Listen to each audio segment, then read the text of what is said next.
Would you like to see a trick? Lucy happily walked up to the fence to watch the magic trick. The woman performed a magic trick for Lucy, then took out some snacks and started luring her closer. Lucy felt uneasy when she saw the woman's pale face. Just as Lucy was about to head home, the woman suddenly blocked her way. I grew it in my own garden. It is sweeter than any candy. Lucy carelessly accepted the peach from her. Then the woman suddenly apologized to Lucy. Before Lucy could understand why she was apologizing, the woman started chanting a spell. A bug crawled out from inside the peach and climbed onto Lucy's body. As the woman kept chanting, Lucy slowly collapsed onto the ground. At that moment, Lucy's father was on the phone when he suddenly noticed a bunch of candy wrappers in Lucy's closet. He happened to be talking to his wife, and she said she had never given Lucy any candy. Jack immediately felt something was wrong. He quickly asked his son where the candy came from.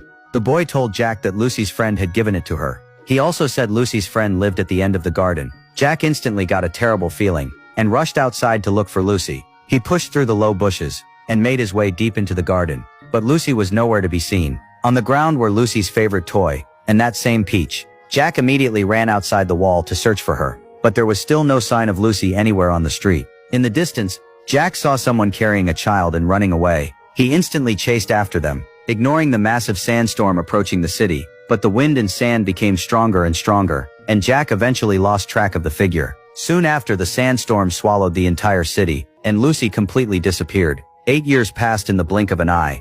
Jack's family slowly began to lose hope, but one day while the family was out together, things suddenly took a turn. Jack received a phone call. It was the embassy. They told him that Lucy had been found. Jack and his wife were overwhelmed with excitement and couldn't wait to see their daughter again. But before they could meet Lucy, the doctors warned them about several important things, because Lucy was no longer the same sweet little girl they remembered. Now Lucy had suffered severe skin damage. The doctors suspected it was caused by years of poor nutrition and lack of sunlight. She would even make strange and extreme movements, and had to rely on sedatives to calm down. Hearing all this completely broke her parents' hearts. After explaining the situation, the doctor carefully led them into the hospital room. Even though they had mentally prepared themselves, they still couldn't believe what Lucy had become. She looked like an old woman in her 60s. Her skin was badly damaged all over her body. Her mother slowly walked closer to Lucy's chest, relieved to hear that her heartbeat was still strong. Lucy slowly reached out her other hand, signaling for her father to hold it too. Then Lucy looked like she wanted to say something,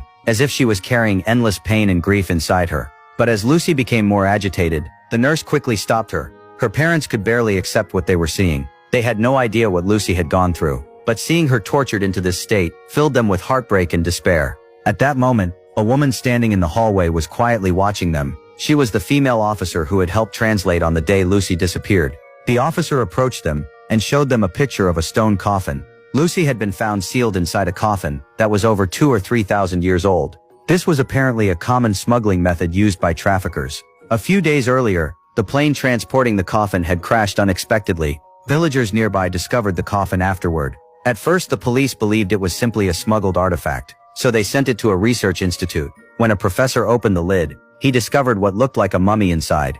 As the professor carefully removed the cloth strips covered in mysterious symbols, they were shocked to find that the body looked almost alive. Everyone was amazed by how perfectly preserved it was. But in the very next second, the person inside the coffin suddenly started struggling violently, and that person was Lucy. Jack desperately wanted to know what had happened to his daughter, but the officer couldn't give him any answers. The only thing they understood was how Lucy ended up inside the coffin. The area was extremely chaotic, and smugglers often hid things inside ancient artifacts. Lucy had most likely been hidden inside the coffin during transport. No one expected the plane to crash. The officer promised she would continue investigating the coffin's origins. The parents understood that they probably wouldn't get any answers right now, so they decided to bring Lucy back home. Jack had always carried deep guilt over Lucy's disappearance. The family had kept a beautiful room prepared for her all these years, hoping that one day she would finally return home. Lucy's grandmother held her hand tightly, constantly whispering prayers beside her. Lucy quietly looked around at her family members, but suddenly, she started going completely out of control. Her body twisted into horrifying positions, as if something was controlling her. Her parents had no choice but to calm her down with sedatives again. What they didn't know was that this was only the beginning. Lucy's return was about to bring something terrifying into their home.